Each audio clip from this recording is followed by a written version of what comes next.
My parents spent my daughter's college fund on their dream kitchen. When I confronted them, they said family comes first. I smiled and said, "You're absolutely right. It does." 6 months later, they were begging me not to sell their house from under them. I should have known something was wrong when my parents suddenly became very interested in home renovation shows. Every time I visited, they were watching some program about kitchen makeovers or talking excitedly about granite countertops and stainless steel appliances. "We're just dreaming," my mother would say with a laugh. "You know how it is. A girl can dream." But I didn't think much of it at the time. My parents had lived in the same house for 35 years, and it was starting to show its age. The kitchen was from the 1980s, with its original oak cabinets and harvest gold appliances. Dreaming about updates seemed perfectly normal. What I didn't know was that they weren't just dreaming. They were planning. And they were planning to pay for their dreams with my daughter's future. Let me back up and explain how we got here.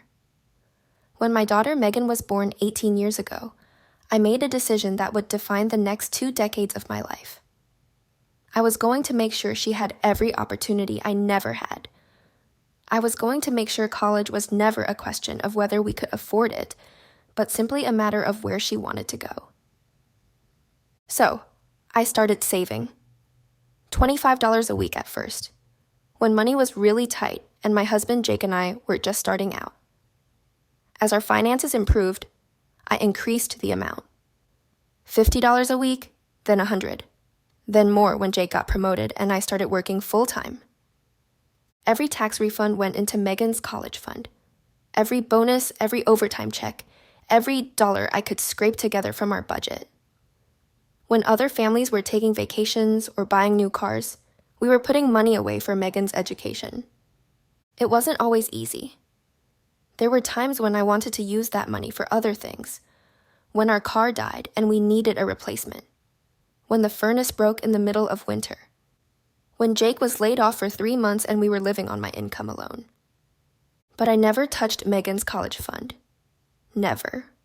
That money was sacred. By the time Megan was 16, we had saved almost $80,000. Not enough for 4 years at an Ivy League school, but enough to make sure she could go to a good state university without drowning in student loans. I was so proud of what we'd accomplished. I used to log into the account just to look at the balance, feeling this warm sense of satisfaction, knowing that we'd given our daughter this gift. This freedom to choose her future based on her dreams, not our financial limitations. That's when I made what I now realize was a crucial mistake. I told my parents how much we'd saved. $80,000? My mother repeated, her eyes wide. Just sitting there in an account? It's not just sitting there, I corrected. It's growing. And in 2 years, it's going to pay for Megan's college education. That's wonderful, honey, my father said. Just wonderful. You've done such a good job. But there was something in their voices, something in the way they looked at each other, that should have warned me. The same look they used to get when I was a kid, and they were planning to borrow money from my piggy bank for something they needed. 3 months later, they started the kitchen renovation. At first, I didn't connect the dots. They told me they'd gotten a great deal from a contractor who needed work during the slow season. They said they'd been saving for years, putting aside small amounts here and there. They said they deserved to enjoy their retirement in a beautiful home. All of that seemed reasonable. My parents were both retired, living on fixed incomes, but they'd always been good with money. If they said they could afford a kitchen renovation, I believed them. The work started in January. By March, they had a completely transformed kitchen that looked like something out of a magazine. Custom cabinets, granite countertops, professional-grade appliances, a large island with bar seating. It was absolutely gorgeous, and I was genuinely happy for them.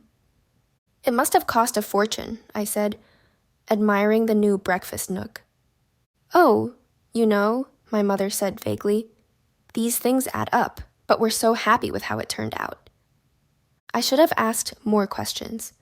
I should have wondered how two people on Social Security and small pensions had managed to pay for what was clearly a very expensive renovation. But I was busy with work and Megan's college applications, and I trusted my parents to be honest with me about their finances. That trust was shattered on a Tuesday afternoon in April. I was at work when I got a call from our financial advisor, the man who'd been managing Megan's college fund for the past 10 years. "Sarah, I need to talk to you about Megan's account," he said, and something in his voice made my stomach drop. "What about it?"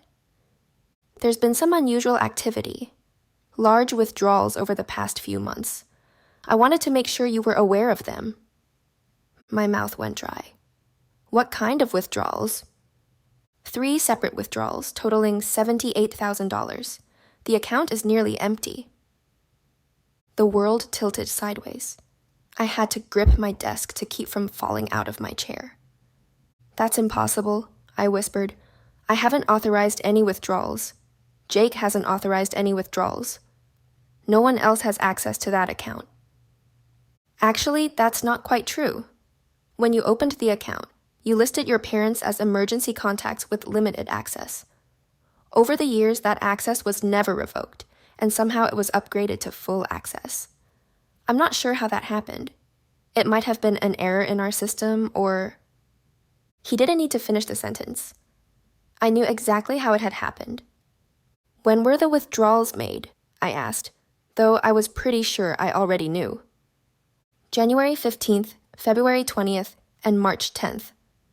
The exact timeline of my parents' kitchen renovation." I hung up the phone and sat in my office for a long time, staring at nothing, trying to process what I'd just learned. My parents, the people who had raised me, who had taught me about honesty and integrity, who had attended every school play and graduation ceremony, had stolen my daughter's college fund. $78,000. 18 years of sacrifice and careful planning. Gone. Spent on granite countertops and stainless steel appliances. The drive to their house passed in a blur. I don't remember making the conscious decision to go there, but suddenly I was standing on their front porch, my finger hovering over the doorbell. My mother answered with a bright smile that faltered the moment she saw my face. "Sarah, what a nice surprise. Come in, come in. Your father's in the kitchen. You have to see how the new lighting looks in the afternoon." I followed her into the kitchen that had been paid for with my daughter's future and felt something cold and deadly settle in my chest. "It's beautiful," I said quietly. "Isn't it? We're so pleased with how everything turned out. The contractor did such wonderful work." My father appeared from the pantry, beaming with pride. "Sarah, perfect timing. I was just organizing the new storage space. Look at all these cabinets. We finally have room for everything." I looked around at the custom cabinets, the granite countertops, the professional appliances, the subway tile backsplash. All of it paid for with money I had saved for my daughter's education. "How much did this cost?" I asked. "Oh, you know," my mother said with that same vague tone she'd used before. "These things add up." "I'd like a number, Mom. How much did this kitchen cost?" My parents exchanged a look. "Well," my father said slowly, "all in all, with the appliances and the labor and everything, probably around $75,000.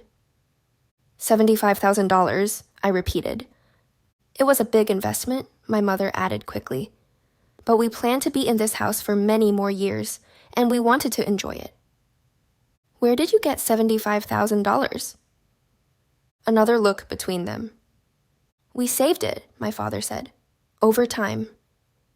"You saved $75,000 on Social Security and Dad's pension?" "We're very careful with money," my mother said defensively. I pulled out my phone and opened my banking app, navigating to Megan's college fund account. The balance showed $2,247.83. 18 years of saving, reduced to pocket change. "This is Megan's college account," I said, turning the phone toward them. "Until 3 months ago, it had almost $80,000 in it. Now it has 2,200. The color drained from both their faces. Now I'm going to ask you one more time. Where did you get the money for this kitchen? My mother sank into one of the new bar stools, suddenly looking every one of her 72 years. We were going to pay it back, she whispered. You stole from your granddaughter's college fund. We borrowed, my father said firmly. We borrowed with every intention of paying it back. You stole, I repeated. You took money that wasn't yours without permission, with no way to replace it. That's theft. We're family, my mother said, tears starting to flow. Family helps family. We raised you. We supported you. We gave you everything. Surely we've earned the right to... To what? To steal from your granddaughter? To destroy 18 years of careful saving? To risk her entire future for your dream kitchen? We didn't think of it that way, my father said quietly. How exactly did you think of it? We thought maybe Megan could get scholarships or student loans. We thought there were other options. I stared at them in disbelief. You thought she could take on crushing debt so you could have granite countertops. We were going to pay it back, my mother repeated, but her voice lacked conviction. With what money? You're both retired. You live on fixed incomes. Even if you wanted to pay it back, it would take you decades. They didn't have an answer for that. I looked around the beautiful kitchen one more time, calculating the cost of every gleaming surface, every perfect detail. All of it paid for with my daughter's dreams. Here's what's going to happen, I said, my voice deadly calm. You're going to sell this house. What? My father gasped. You're going to sell this house, and you're going to use the proceeds to replace every penny you stole from Megan's college fund. We can't sell our house, my mother protested. We've lived here for 35 years. This is our home. You should have thought of that before you decided to redecorate it with stolen money. Sarah, be reasonable, my father said. We're in our 70s. We can't just uproot our entire lives. You uprooted Megan's entire future. Turnabout is fair play. But where would we live? I shrugged. That's not my problem. You made your choice when you decided to steal from your granddaughter. Now you get to live with the consequences. You can't make us sell our house, my mother said, but she didn't sound sure. Actually, you're right. I can't make you sell your house. But I can make your lives very, very uncomfortable until you do. I pulled out my phone again and took pictures of the kitchen from every angle. These are going in my police report, along with the bank records showing exactly when the money was withdrawn and how it corresponds to your renovation timeline. You wouldn't call the police on your own parents, my father said. Try me. The threat hung in the air between us. I could see them processing it, trying to decide if I was bluffing. I wasn't. I'm also going to tell everyone what you did, I continued. Your church friends, your neighbors, your book club, your bridge group. Everyone is going to know that you stole your granddaughter's college fund to pay for your kitchen renovation. Sarah, please, my mother whispered. Oh, and I'm going to contest the withdrawals with the bank. I'm going to file a fraud claim and demand an investigation into how you gained access to an account that wasn't yours. That's going to tie up your finances for months while they sort it out. My father's face was gray now. You're destroying our lives. No, Dad. You destroyed your own lives when you decided to steal from a college fund. I'm just making sure you understand the full scope of what you've done. I walked toward the door, then turned back one more time. You have 1 month to put this house on the market. If you don't, I file criminal charges. Your choice. I left them sitting in their beautiful kitchen, surrounded by the evidence of their betrayal. The next month was the longest of my life. Every day, I checked real estate listings to see if their house had appeared. Every day, I wondered if they would call my bluff, if they really believed I wouldn't follow through on my threats. They tested me for 3 weeks. 3 weeks of silence, 3 weeks of hoping I would calm down and forgive them. 3 weeks of believing that family loyalty would trump my desire for justice. On day 22, I filed the police report. On day 23, their house appeared on the market. The listing price was $340,000, about $50,000 more than I'd expected. Apparently, the kitchen renovation had significantly increased the property value. At least there was that. The house sold in 2 weeks. Cash offer, no contingencies, from a young family who fell in love with the gorgeous kitchen. After paying off the mortgage and covering selling costs, my parents cleared about $180,000 from the sale. They transferred $78,000 to Megan's college account, restoring it to its original balance, and used the rest to buy a small condo in a 55-plus community on the other side of town. They weren't happy about it, but they did it. I didn't speak to them for 6 months, not because I was trying to punish them, but because I genuinely didn't know what to say. How do you have a normal conversation with people who stole your daughter's future? How do you pretend that kind of betrayal never happened? The first contact came in November, when my mother called to ask if they could see Megan for her birthday. "She's their granddaughter," Jake pointed out when I told him about the call. And they did pay the money back. He was right, of course. They had made it right eventually. And Megan missed her grandparents, even though she didn't fully understand why they'd suddenly moved to a condo and why I wasn't speaking to them. I agreed to a supervised visit, dinner at a neutral restaurant, with Jake and me present, for exactly 2 hours. It was awkward at first. My parents looked older, smaller somehow, like the events of the past year had aged them in ways that time alone couldn't account for. They were careful around me, polite but distant. Like I was a stranger, they were trying not to offend. But with Megan, they were themselves again. Loving, interested, proud. They asked about school, about her college applications, about her plans for the future. They didn't mention the college fund. But I could see in their eyes that they understood what they had almost taken from her. Over the following months, we slowly rebuilt our relationship. It was different now. There was a wariness that hadn't been there before, a understanding that trust, once broken, is never quite the same.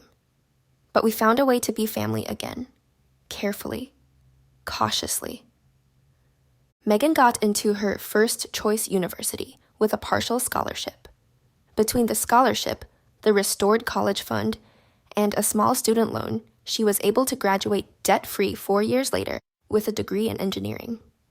At her graduation ceremony, as I watched her walk across the stage, I thought about how different things might have been if I hadn't discovered what my parents had done. If I hadn't fought to get that money back. If I had just accepted their betrayal and found another way to pay for her education. My parents were there too, sitting in their row behind us, applauding as loudly as anyone when Megan's name was called. They had missed most of her senior year of high school because of our estrangement, but they were there for this moment, and that mattered. After the ceremony, my mother pulled me aside. "Thank you," she said quietly. "For what?" "For making us do the right thing. For not letting us get away with what we did. For caring more about Megan's future than about keeping the peace." It was the closest thing to an apology I'd ever gotten from her, and it was enough. The whole experience taught me something important about family dynamics and boundaries. Sometimes the people we love make choices that hurt us deeply. Sometimes they prioritize their own wants over our children's needs. And sometimes the most loving thing we can do is refuse to enable their bad decisions, even when it's painful for everyone involved. My parents learned that their actions have consequences, that being family doesn't give them the right to take whatever they want without permission. And I learned that I'm capable of standing up for my daughter's future, even when it means going to war with my own parents. Would I handle it the same way if it happened again? Probably. Because at the end of the day, my primary responsibility is to my daughter, not to my parents' comfort or convenience. Sometimes, love means making the hard choices. Sometimes it means being the bad guy in the short term to protect what matters most in the long term. And sometimes, the best way to show someone you love them is to refuse to let them destroy themselves with their own bad decisions. Did I go too far in forcing my parents to sell their house, or was their theft unforgivable? Let me know in the comments. And if you want more stories like this, hit subscribe and tap the bell.